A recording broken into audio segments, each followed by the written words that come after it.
सातारा जिल्हा परिषदेत विषय समित्यांचे सभापती बिनविरोध निवडले. सातारा जिल्हा परिषदेच्या महिला आणि बालकल्याण, समाज कल्याण तसेच इतर विषय समित्यांच्या सभापती पदांची निवड प्रक्रिया पार पडली आहे.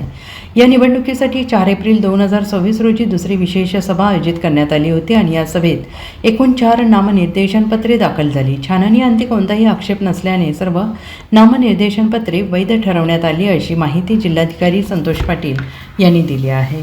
महिला आणि बालकल्याण समितीच्या सभापतीपदी ऋतिजा विराज शिंदे, समाज कल्याण समितीच्या सभापतीपदी ऋषिकेश धायगुडे पाटील यांची निवड झाली. तसेच विषय समित्यांच्या सभापतीपदी लता अविनाश करणे आणि तेजस्विनी विक्रमशील कदम यांची निवड करण्यात आली.